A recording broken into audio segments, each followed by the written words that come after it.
Dudar en voz alta, el podcast de EDUCIAC, un espacio para la reflexión sobre la praxis cotidiana.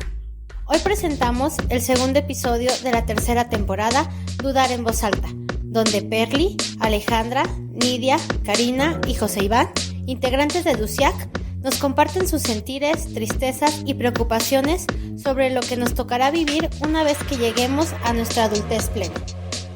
En este episodio exploraremos las consecuencias del tránsito hacia un modelo laboral neoliberal, la modificación de la Ley 73 a la Ley 97 en el sistema de pensiones mexicano y sus efectos en nuestra seguridad social. Analizaremos cómo este cambio de paradigma ha afectado no solo las garantías laborales y la seguridad económica de generaciones enteras, sino que ha generado afectaciones en nuestra calidad de vida, salud mental y la participación social. Bienvenidas, bienvenidos, bienvenides al episodio Ley del 73 contra Ley del 97. Les habla Iván Alonso, integrante de EDUCIAC, y pues bueno, en esta ocasión para hablar de un tema de adultos chiquitos, ¿no? Que tiene que ver con la Ley del 73 contra la Ley del 97, ¿no? Un tema ahí que da para mucho debatir, analizar, y pues bueno, en este episodio, como les comento, queremos pues empezar cuestionando las condiciones actuales y preocupaciones de muchas personas, sobre todo personas jóvenes, ¿no? Quienes nos enfrentamos a un escenario de precarización frente a la inevitable llegada de la adultez o la vejez, ¿no? Y pues bueno, la ausencia también de garantías, ¿no? Sobre estos derechos y seguridad en la etapa en la que pues el sistema ya nos considera como personas no productivas, ¿no? Entonces, pues bueno, les damos la bienvenida y al mismo tiempo también la bienvenida aquí a la mesa en el día de hoy a cada una de las compañeras. Por acá tenemos a Alejandra Valduvín. Hola, vengo a llorar. Bienvenida, Valdu. También se acompaña Nidia. Hola. Perli Sánchez. Hola, ¿qué tal? Aquí también con un tema bien que hasta se nos bajó los ánimos para cuando empezaste a hablarlo, ¿no? O sea, con la pura presentación. Ajá. Karina Lara. Hola, un gusto a todas quienes nos escuchan. Yo no venía a llorar, pero pues si se da, adelante. Estamos aquí eso para dudar juntos y juntas en voz alta, ¿no? Y bueno, pues en principio creo que la pregunta sería ¿qué es la Ley 73 y qué es la Ley del 97? ¿Qué sabemos, no? De cada una de estas leyes, y frente a hacernos esas preguntas, pues también qué dudas hay, ¿no? O qué también certezas tenemos, ¿no? O seguridades en cuanto a lo que gira en torno a estas dos leyes, ¿no? De llegar a una edad no productiva, como lo dice el sistema, y cómo esto nos permite pues llegar a un periodo de jubilación. ¿Qué sabemos y qué entendemos? ¿Cómo percibimos todo lo que gira en torno a estas dos leyes, ¿no? La del 73 y la del 97. Es más fácil responder el que no sabemos. Okay. Ajá, o sea, yo desde mi experiencia, como esas nociones que luego están ahí colocadas que evidencian como una mayor protección, ¿no? De los derechos o de la seguridad social, la ley anterior a esta ley, ¿no? Y siento que deviene también ese conocimiento sobre temas que ya en algún tiempo se han venido colocando a debate sobre regresar a un sistema anterior de pensiones, sobre hablar por qué existen como estos apoyos extra del gobierno, ¿no? En algunas personas, cuando se supone que ya trabajaste durante cierto tiempo, ya tienes, hay una pensión que debería de garantizarte como esas condiciones de vida, pero que no basta o no son suficientes, ¿no? Eso de entrada, como en un momento ya cuando llegas a las pensiones, pero, o sea, creo que previamente también hablar y tal vez falta otro momento sobre las condiciones laborales, ¿no? Realmente, si también el salario que tenemos ahora nos permite como esas condiciones dignas de vida, ¿no? Tal vez no esperarnos a la Afore o a recibir una pensión, sino justamente en el presente, pero pues ahora vamos a hablar de lo que sabemos en estas leyes, de sistemas de pensiones que están en México, que prevalecen, que algunas personas gozan justamente de una protección como más amplia, ¿no? Esa garantía. Y hay quienes pues más bien no tenemos la certeza, ¿no? De hacia dónde va a ir justamente como esa seguridad en el futuro, por lo menos de ingresos que están ahí colocados. Sí. En cosas que ahora sé que antes no sabía, por ejemplo, que tal vez hay que buscarle bien al Sugar, porque tiene que ser ley 73 y no Sugar ley 97, ¿no? Y que no solo tiene que ver, como dice Karina, con que debíamos ahorrar desde que nacimos, en lugar de invertir en ese momento en completar la serie de las Pepsi Cars o de los Pepsilindros. También debíamos haber tenido un trabajo para que en ese momento, si tenemos ahorita entre 38 años, tal vez 37, quizá teníamos 12 añitos y no alcanzábamos a tener un empleo para poder haber sido ley 73, y eso lleva a muchas personas que estamos en ese rango de edad a vivir con la ley 97, que plantea un escenario pues totalmente distinto y que también hace sentido con esta lógica en la que vivimos en la actualidad, que tiene relación con un concepto que se llama meritocracia, es decir, asumir que el talento y el esfuerzo individual constituyen la base para lograr una vida plena, ¿no? Y ese es el escenario que refuerza esta ley 97 en comparación con una ley en donde el Estado intervenía para proteger a las personas con la ley 73. Igual y ahorita vamos desenmarañando qué son las dos cosas, ¿no? Con respecto a eso, pues identificar eso, ¿no? Que una ley 73 significa que antes de haber trabajado, ¿no? Del 1 de julio hacia abajo, ¿no?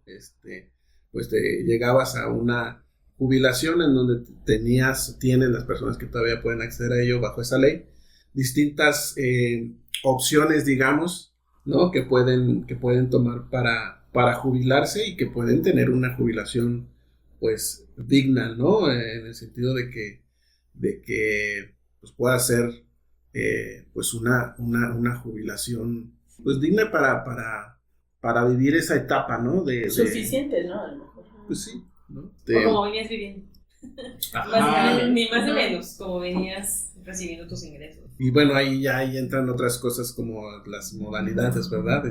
Que una de ellas y la más famosa, modalidad 40 bajo esa ley, ¿no? En donde tú podrías, durante los últimos 5 años de tu salario, ¿no? Determinaba el monto de jubilación que tenías. Entonces, a eso aquí también, sí, justamente entra un tema, ¿no? Quienes podían, ¿no? Pagar mucho más, ¿no? O meterle mucho más dinero en los últimos 5 años de su etapa laboral, pues tenían, digamos, esa seguridad de que al jubilarse, pues iban a recibir un buen salario, ¿no?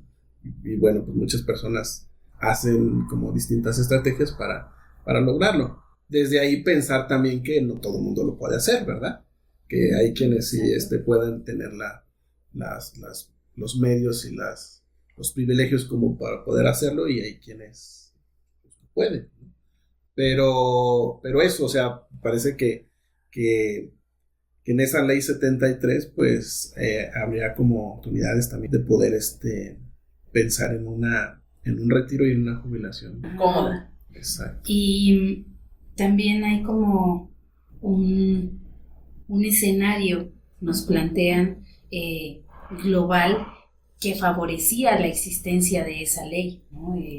Cuando se plantea la ley del 97, ya desempolvando qué pasaba en México, por ejemplo, estamos hablando de el periodo de administración a cargo de Ernesto Zedillo entre el 94 y el año 2000, ¿no? Y ese escenario, por ejemplo, comenzaba a hacerse mucho más evidente, por ejemplo, el hablar de los beneficios de la modernidad, ¿no? De esta idea de libre mercado, de la privatización de las empresas del Estado, y que esa privatización, y ahora en manos de entidades privadas, pues también debilitaba al mismo Estado, o del otro lado teníamos una dificultad para sostener financieramente a un número cada vez más amplio de personas que comenzaron a jubilarse. Igual ahorita vamos viendo de qué o cuál es ese concepto de jubilación y cuál es la diferencia con con otros, pero la esperanza de vida a partir de ese tiempo se volvió un problema,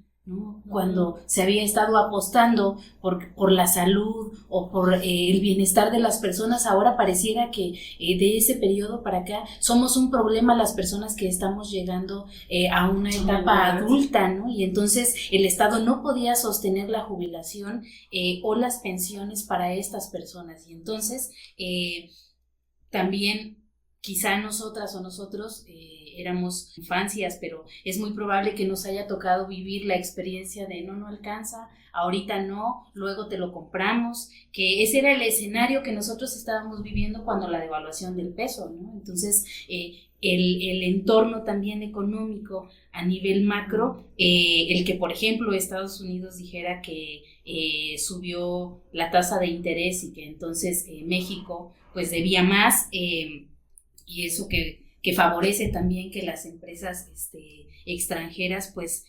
decidieran retirar sus capitales invertidos en nuestro país. También está la pregunta antes de quién mató a Paco Stanley, quién mató a Colosio, ¿no? Y eso también produjo inestabilidad en el país. El levantamiento del EZLN con todos los derechos indígenas produjeron, además de la creciente migración y de la urbanización, un contexto económico y político, o incluso también social, que hizo pensar a las personas antes de nuestra generación que quizá no había ningún problema si saltábamos a esa reforma de ley, aunado a que todo el tiempo el tema de política o de rendición de cuentas de parte de los gobiernos siempre ha sido para la sociedad como un asunto de que da flojera, que es difícil de entender, y bueno, así fue como Sascualas un día llegó la ley 97 y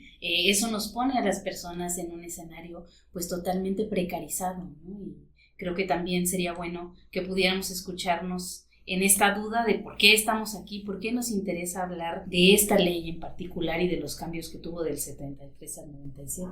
México es como un estado que nació, ¿no? Hace 100 años, ¿no? Poco menos de 100 años, donde evidentemente no se enfrentaban como a esas situaciones, o sea, había otras condiciones, ¿no? La defensa de la tierra, caciques, donde evidentemente no es de que hubiera una preocupación por la mayoría de la población que en ese momento que era campesina, ¿no? Donde tal vez tenían como otros insumos de cómo garantizarse llegar a una vida, ¿no? Tenían sus parcelas, ahí sembraban, ahí tenían animales, sobre pues también, no sé, ganadería, sobre hacer sus actividades, y evidentemente no era una preocupación, ¿no? Me parece también que esos efectos que tenemos ahora sobre esa disyuntiva de las distintas reformas son como esos primeros efectos del eco que hace de la implementación de políticas públicas que en un primer momento se implementaron, que no fueron medidas y tampoco fueron hechas como bajo esa conciencia, ¿no? Y también, ¿por qué no?, bajo un sector nada más de la población que era la que estaba siendo productiva, o bajo ese término que tampoco me gusta, ¿no?, de que están como en una edad laboral o que producen o que realmente tienen como esos aportes a la comunidad, ¿no?, al Estado o al país, que creo que también iban muy dirigidas allá a estos sistemas, y que vemos ahora que más bien en esa atención que el Estado debería de garantizar, no solo en pensiones, sino incluso a otras poblaciones, pues evidentemente implica como ese recurso, ¿no? Y creo que también parte de esa preocupación que decían y de decir, bueno, ahora ¿de dónde le vamos a sacar para tener a todas y a todos, y aparte para hacerlo más años, ¿no? Porque ya no duran 70, 80 años, sino duran 20 años más, entonces... Sí. Eso, por el número de personas que somos, pues también ahí se las vive del Estado. Claro, y es esta lógica neoliberal, de la que luego hacemos un montón como de burlas y de memes, pero que en efecto viene a plantear una lógica de vida totalmente distinta, ¿no? Sí. No es...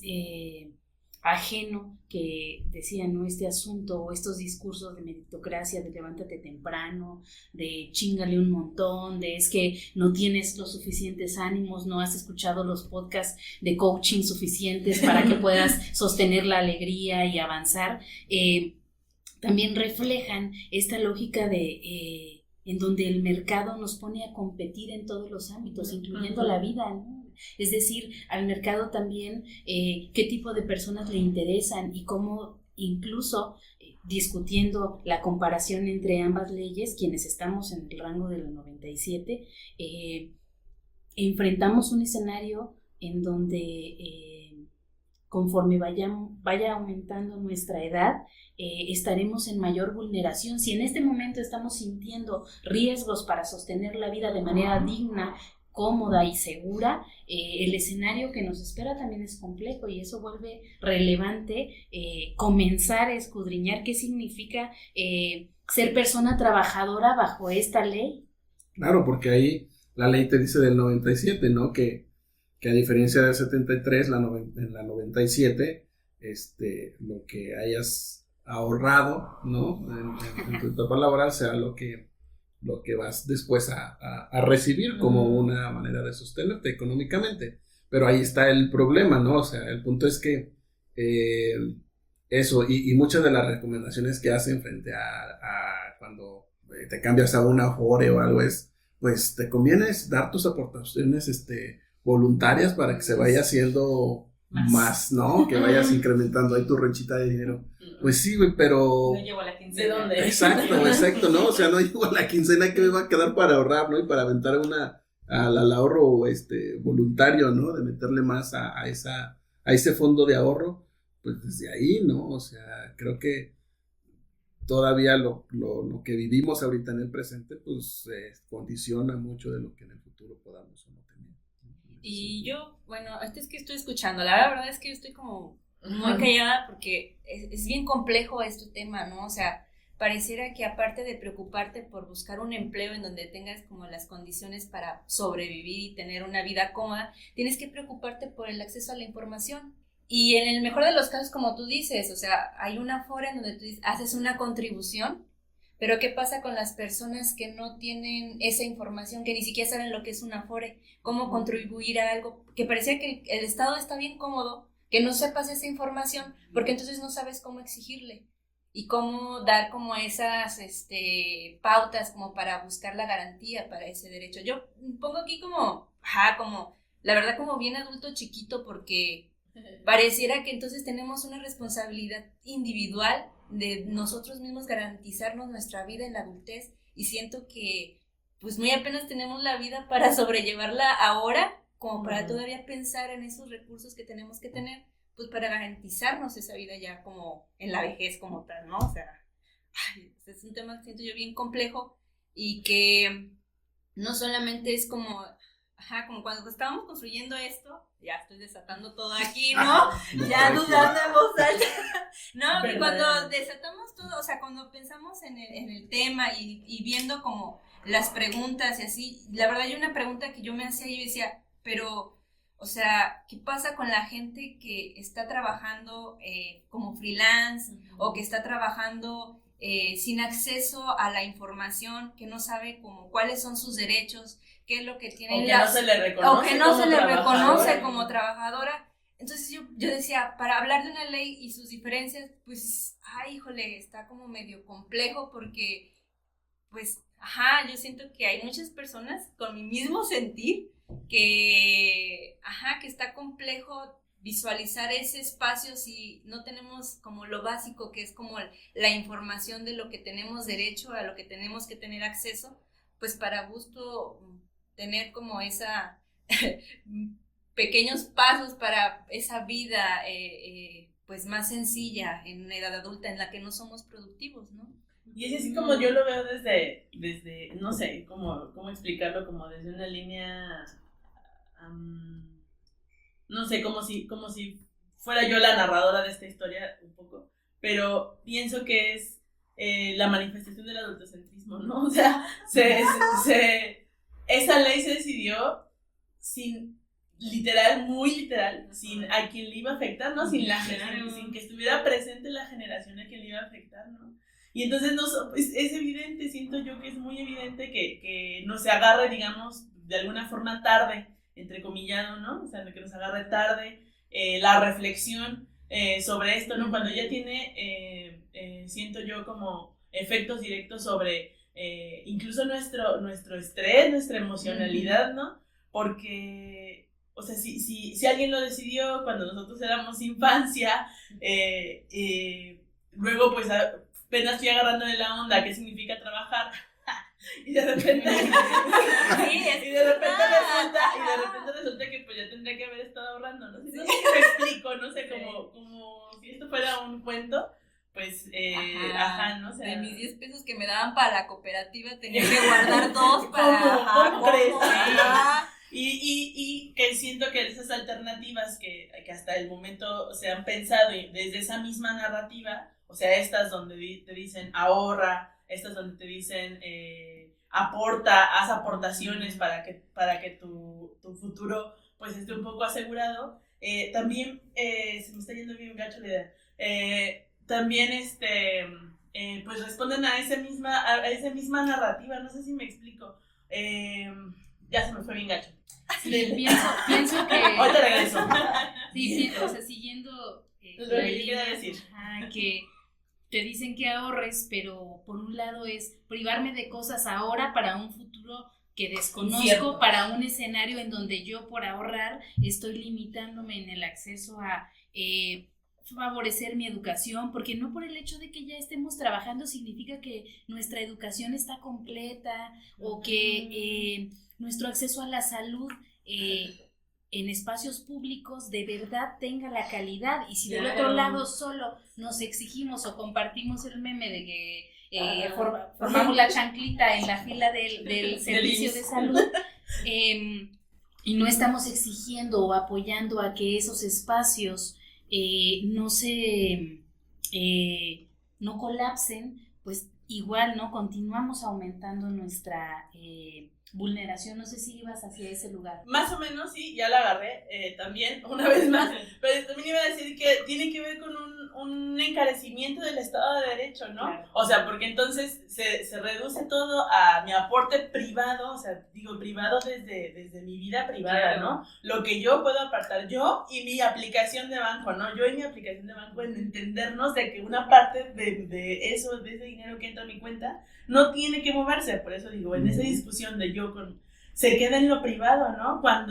Y entonces parece que pues hay un montón de empresas que se aprovechan incluso también de ese encarecimiento de derecho para ofrecerte el plan. Tú no puedes hacer tu ahorro, no te preocupes, yo tengo esto, ¿no? Claro. Pero ahí, o sea, también hay como un colmillito ahí reluciendo, diciéndote, pero pues una de estas partes, ¿por qué no se va a sostener esa empresa también por sí misma? No sé si me explico, es como el Estado dice, pues mira, yo ya no puedo sostenerte, vas tú, pero pues también diversifico, abro esto al sector privado para que te ofrezca soluciones. Y el sector privado dice, sí, te voy a ayudar, pero ahí también te voy a cobrar, te voy a atorar para el resto de tu vida, ¿no? Y te va a poner un montón de condiciones que se van a ir haciendo cada vez más pequeñas para que las entiendas menos. Sí. Y entonces pues no te corresponda realmente a ti. Te voy a condicionar tu dinero. Sí. Yo pienso en este momento también en todos esos discursos que nos han implantado como es que están exagerando, o sea, el tema aquí es tener un empleo formal y ser emprendedor y avanzar en las dos cosas y entonces duerme 3 horas o 5 para que sostengas ambas estrategias, pero también deberían seguir con Paz Joven, que es un proyecto en donde justo estamos desde EDUCIAC y analizábamos datos estadísticos y para indagar en cómo es la realidad de las personas emprendedoras y resulta que de ese total de personas que están emprendiendo, al menos en San Luis Potosí, que están entre 15 y 29 años, el 41.39% logra llegar hasta un salario mínimo. O sea, eso están ganando las personas emprendedoras. Es un mito también que emprendiendo y siendo tu propia jefa o jefe, vas a lograr adquirir una economía mucho más solvente que te permita ahorrar. Y en el otro escenario es que el salario mínimo en el 2023 era de 207 pesos aproximadamente y en 2024 es de 248 pesos. ¿Qué hacemos al día con ese escenario económico? Sí, o sea, traduciéndolo, las personas están ganando, emprendedoras o no, 7,000 pesos es con lo que estás viviendo, ¿no? Y esos 7,000 te tienen que alcanzar para tu renta, para educación, para la canasta básica, que también, o sea, no te ajusta para el transporte, que también está bien encarecido, o sea, y eso. Y para tu Afore. Y en tu Afore. Tienes que ahorrar. Y en tu Afore, en la ley 97, cuando quieras retirarte, hay un tope. O sea, hay un tope de entre 15, 17 mil pesos aproximadamente que puedes obtener como una cantidad para tu jubilación. O sea, no importando lo que haya yo aportado. Ay, o sea, no. aunque le haya puesto los 7,000 pesos, jamás va a pasar.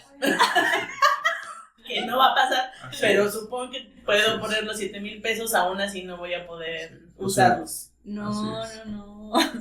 Sí, porque hay un... O sea, mi sueño de quererme ir al Caribe con mi Afore, pues no, ¿verdad? No. El primer año de pensión jubilada. No. Ni para las medicinas te va a alcanzar. Ay,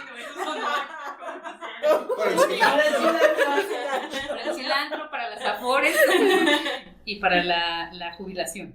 Sí, yo ya escuchaba, o sea, he escuchado a gente que se dedica a la venta de seguros, que es experta en el tema de eso, reconocer que no te alcanza, o eso bajo la ley 97, pues una jubilación no te alcanza ni para los chicles, ¿no? O sea, es literalmente pues, real, ¿no? Y es que eso también, ¿no? Lo que yo les decía, luego el sistema de pensiones sobre el que fue colocado iba para una población como específica dirigida, ¿no? Y como decía Perli, ¿qué pasa con las personas emprendedoras donde la seguridad social pues no figura, ¿no? Y también como de ahí, ¿quién decide que con 3,000 pesos de pensión te alcanza realmente, ¿no? O sea, veamos realmente quién está tomando esas decisiones y desde dónde están viendo, y la realidad es que no te alcanza ni en la juventud ni en adultez, y mucho menos en una edad ya adulta mayor, ¿no? Donde incluso los cuidados, las necesidades que se tienen pues son distintas, decías tú como Abraham, pero pues sí, ¿no? Medicamentos, no sé si hay algún tipo de enfermedad que se presente, pues también se requieren más, ¿no? Y eso cuesta, y no son 2 pesos para quitarle esos 3,000 pesos de pensión que te puede llegar, ¿no? O sea, creo que también ahí puede ser como una buena intención las pensiones, pero pues más bien no están focalizadas a la realidad que vivimos todas las personas en el día a día. Sí, pensar que cuando llegas ya a una edad adulta, como persona de la tercera edad, pues obviamente estás más expuesta a enfermedades, ¿no? O cuidados, ¿no? Y que veamos que el sector salud es de los más costosos que hay que solventar, ¿no? Entonces, ¿cómo tú, a una edad así, con que se presentara algo que tuvieras que hacer frente a este sistema de salud que es muy costoso, pues ¿cómo lo costeas? Con un seguro en una institución pública en donde carece de recursos, en donde no se encuentran como las suficientes insumos, tiempo, especialidades, donde estás en listas de esperas muy largas, pues ahí sí, claro, te pones como un panorama bien grande y dices, ay, pues ¿qué va a pasar conmigo cuando esté en esa edad, ¿no? ¿Cómo voy a vivir? ¿Qué condiciones voy a tener? Y la verdad sí es una angustia bien grande desde ahora, y por eso yo creo que lo ponemos aquí en la mesa, porque pues estás preocupada para ese futuro incierto en donde por lo menos buscar como las mínimas posibilidades donde tú tengas como pues algo, ¿no? De frente a esas circunstancias, ¿no? Entonces está feo.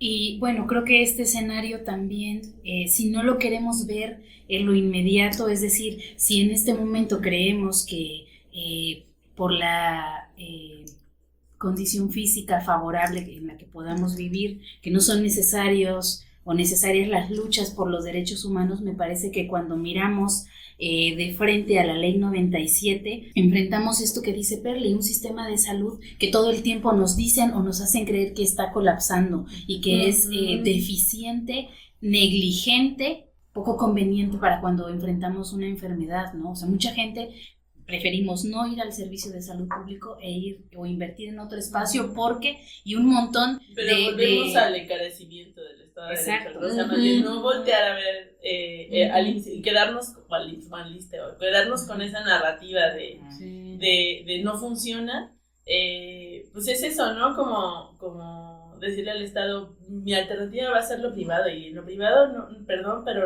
y ahí sí lo puedo decir como desde experiencia corporal vivida, pues no te alcanza, ¿no? O sea, una enfermedad terminal o crónica no te alcanza. Entonces, a mí se me parece que pues implica pues ir apropiándonos o reapropiándonos al menos ahí, como en el tema de derecho de salud, bueno, o sea, en todos, pero reapropiándonos de lo que implica, ¿no? Saber, como dice Perlin, ¿no? Saber un poquito de los procesos, ¿no? De a quién toca exigirle, ¿no? Como que eso funcione. Y que eso que vivimos ahora como lo básico no debería ser nuestra única lucha. Somos una sociedad o un país con población relativamente joven que está enfrentando problemas graves de depresión, y eso no está como un servicio de parte de los sistemas de salud pública, o no hay una atención correcta a las enfermedades psiquiátricas o enfermedades crónico-degenerativas, por ejemplo el Alzheimer, ¿no? Es decir, ¿cómo vamos a llegar a ser personas de la tercera edad enfrentando este escenario? Y del otro lado me parece que también se vuelve relevante y es el momento de participar en la exigencia de derechos como la movilidad, por ejemplo. Creemos que la movilidad solo tiene que ver con cómo hago mucho más rápido mi desplazamiento en coche de un punto a otro en la ciudad, pero me parece que tiene que ver con las condiciones para que yo pueda caminar por la banqueta y acceder a todos los sitios, y no solo es una lucha de nuestros compañeros o compañeras ciclistas o de las personas con discapacidad, será una lucha que enfrentaremos y que en este momento también estamos omitiendo. Y ahí creo que la ley 97 nos deja muchos retos. Si bien el escenario es caótico, yo apostaría nuevamente a esa colaboración comunitaria, a ese espacio, no solo aquí, sino en otros sitios, una vez que escuchen nuestro episodio, como a dialogar para saber cómo resolvemos en comunidad, porque me parece que esta exigencia de derechos y el escenario que enfrentamos no podrá ser distinto. Nadie puede rascarse con sus propias uñas frente a esta realidad que vivimos. Y eso me lleva a pensar o a colocar también la pregunta de qué medios alternativos conocemos o creemos que pueden existir. Una comuna. Pues hay que dar de tarea quizá como repensar en eso. Todos Sí. Es que eso, pues el no poder responder a esta pregunta que haces, pues, y más pensando en que somos una población en el que la pirámide poblacional pues va a ser vamos a ser un montón de viejitos. Sí, así es. Les daban miedo los zombies y dígalo. es el montón de viejitos. Así es. Sin derechos. Viviendo en la calle. Sin ¡Qué derechos. padre!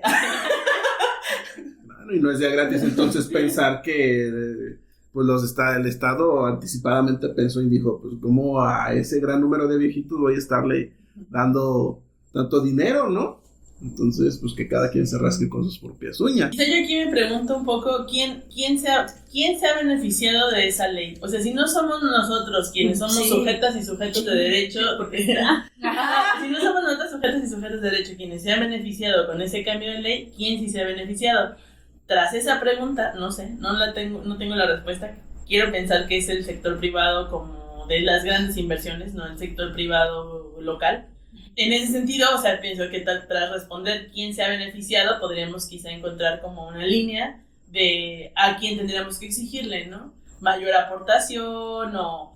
Sí, yo incluso leía una nota que señalaba como uno de los primeros pasos la exigencia de transparencia, rendición de cuentas y combate a la corrupción. Y pareciera que vamos a ir al mismo punto otra vez, porque sí, lo escuchamos en todos lados, pero ese es un escenario para saber en la realidad qué está pasando con las autoridades que están al frente o que toman decisiones y que además tienen los recursos públicos y que los destinan ¿a qué? ¿No? A construir ¿qué? A generar actividades, ¿en qué sentido? A las fiestas, a las ferias, ¿a qué se va? Exacto, ¿a qué se va? Arbolitos, ¿a qué se va ese recurso que tendría que estar pensado a futuro? Nos obligan a pensar a futuro a nosotras, a nosotros y vivir con esa preocupación, pero pareciera que a las autoridades no les importa porque terminan su administración y no serán responsables de esas personas en la tercera edad sin condiciones dignas para vivir o elementos básicos para sostener una vida. Cierto. Bueno, pues sin duda un tema que como ya lo hemos oído y lo hemos debatido aquí, eso no solamente pone el foco en qué ley o no y los pros y las contras de cada una de estas leyes, sino pues, todo lo que hay también detrás, ¿no? Y que tiene que ver con, pues eso, con nuestra vida presente actual, que de alguna manera va a repercutir en el futuro, ¿no? Entonces, pues sin duda, algo que podríamos pasarnos aquí horas y horas discutiendo. Por lo pronto, bueno, pues ahí se colocaron ya pues muchas interrogantes, ¿no?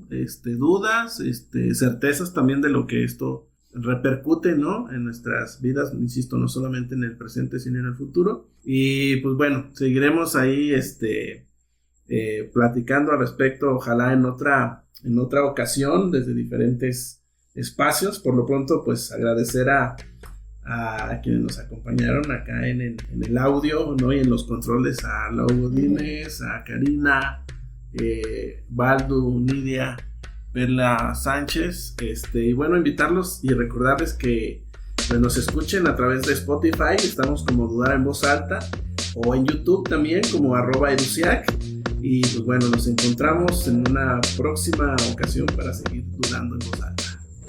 Hasta luego, bye. Dudar en Voz Alta, el podcast de EduSIAC, un espacio para la reflexión sobre la praxis cotidiana. Síguenos en nuestras redes sociales, @EduSIACMX en Facebook, @EduSIAC en Instagram, YouTube y X. Escucha todos los episodios en Spotify y YouTube. Dudamos para encontrarnos, para reconocernos y sabernos distintas. Dudamos porque sabemos que cuestionarnos nos hará transitar por nuevos caminos.